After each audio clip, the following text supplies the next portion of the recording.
Bonjour, une antenne est à vous particulière cette semaine avec Madame Bouvard, Monsieur Corneille.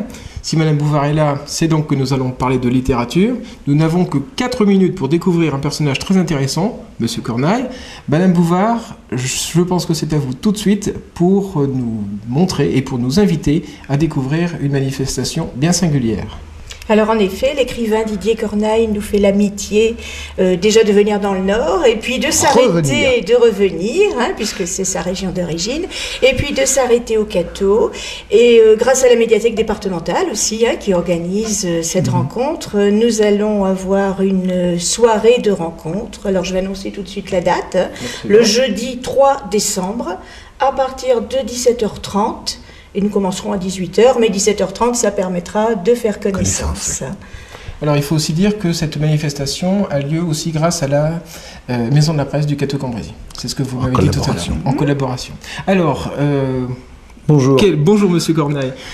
Quel va être l'objet de cette rencontre-débat? On ne dit pas conférence, on dit rencontre-débat. Oui, c'est plutôt le terme. La conférence, ça fait un peu peur. Voilà, exactement. Il y a un côté rigide. Débat, il y a un côté convivial. Vous ne me verrez jamais assis sur une chaise, Absolument. derrière une table, enfin ce genre. Vous verrez plutôt les fesses sur la table.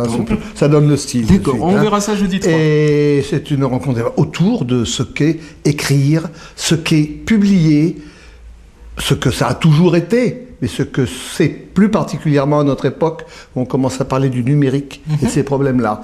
Est-ce qu'on pourra encore écrire et en vivre? Sous-entendu, parce que nous ne sommes pas de purs esprits, il faut aussi vivre. Est-ce que nos éditeurs pourront encore publier, et surtout publier des jeunes? Prendre le risque, parce que c'est un risque pour l'éditeur de publier des jeunes. Voilà le thème du débat, ce genre de choses. Les gens qui lisent, souvent se disent, mais cet objet livre que j'ai en main, comment est-il arrivé là, d'une part? Comment a-t-il cheminé jusqu'à moi, d'une part? D'autre part, qu'est-ce qui va devenir? C'est autour de ça que nous allons parler. Peut-être d'autre chose, de mon expérience de voyage. Il y a beaucoup de voyages à la clé, des choses comme ça. D'accord, parce que vous êtes écrivain. Je suis écrivain, j'ai ce défaut, qu'est-ce que vous voulez, nul n'est parfait. J'ai été journaliste toute ma carrière, je suis natif de Clary. Voilà, parce que j'allais vous dire, vous avez un autre défaut, c'est que vous êtes natif d'ici. Quel défaut, n'est-ce pas? Je suis natif de Clary, le Cateau, je connais très bien, j'y venais souvent, j'ai retrouvé le centre du Cateau avec beaucoup de plaisir. Bien sûr, je connais le musée Matisse, mais ça c'est pour d'autres raisons. Je l'ai connu à l'époque, quand il était dans les locaux de la mairie, tout petit, mais déjà très, très intéressant. Je connais assez bien la région, même je crois, on peut dire que je connais très bien la région, et j'y reviens avec énormément de plaisir. J'ai été journaliste toute ma carrière, ce qui explique peut-être que je me suis éloigné de la région pendant assez longtemps. Bon, le hasard fait que je peux y revenir. J'ai séjourné, j'ai été résident à la maison Marguerite Yourcenar, en Flandre, là, au Mont-Noir, il y a 1 an et demi, ce qui m'a ramené dans le coin, ce qui m'a amené à reprendre contact avec le pays. Et c'est quelque chose c'est ce qui m'amène au Cateau, je ne vous le cache pas, c'est avec grand plaisir que je viens au Cateau. Puisque ça fera l'objet de la rencontre-débat, en une seule petite réponse, la plus simple possible et la plus brève possible, la mort du livre, alors c'est pour bientôt? Non, dramatisons pas. Je ne crois pas qu'il s'agisse de la mort du livre-objet. D'accord. C'est un objet qui est tellement... Dans notre société, je parlais voyage tout de suite, je suis allé chez les Inuits, qui ne connaissent pas du tout le livre, pour d'autres raisons qu'on abordera peut-être, d'ailleurs c'est un exemple lors de cette rencontre. C'est grave, nous avons cet avantage. Le livre ne disparaîtra pas, mais la question est posée de ce qui va régir le livre dans toute sa chaîne, depuis l'auteur jusqu'au libraire, en passant par la bibliothèque, l'éditeur bien sûr, parce qu'il a tout de même une lourde charge. Comment tout ça va se passer dès l'instant où le livre il sera aussi numérisé et accessible n'importe où, sur ordinateur ou sur ces petites pages électroniques qu'on a maintenant, qui ne sont pas désagréables à lire.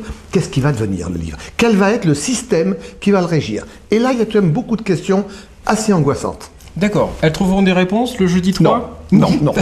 Disons-le tout de suite, soyons modestes d'une part. Absolument. Et d'autre part, il y a encore beaucoup d'inconnus. Mais je crois que les gens qui aiment le livre, à tous les niveaux, depuis les gens qui en vivent, votre serviteur par exemple, la maison de la presse qui sera là, madame, avec la bibliothèque, ces gens-là doivent se poser des questions et prendre position, je crois, quelque part, s'engager quelque part. D'accord. Madame Bouvard, le numérique, c'est la mort du livre, c'est la culture pour tous? Non, je pense que ça peut être un nouveau départ. Et puis, quand on dit le livre, moi j'ai toujours envie d'ajouter livre au pluriel, parce qu'il y a beaucoup de livres différents pour des publics différents, avec des usages différents. Voilà. Alors vous le voyez, la rencontre risque d'être très riche, très conviviale, beaucoup de questions seront posées, Absolument. beaucoup d'opinions seront émises et vraiment je vous invite tous à venir si vous êtes libre le jeudi 3 décembre. Hein. C'est gratuit, c'est ouvert à tous et l'atmosphère sera très conviviale. Il y aura une petite boisson à la fin bien sûr pour rafraîchir les participants et on pourra échanger je pense en toute simplicité. De toute façon, j'en suis certain, cette rencontre sera très fructueuse. On rappelle la date, c'est le jeudi 3 décembre et surtout l'heure, c'est à partir de 17h30. Merci, à bientôt.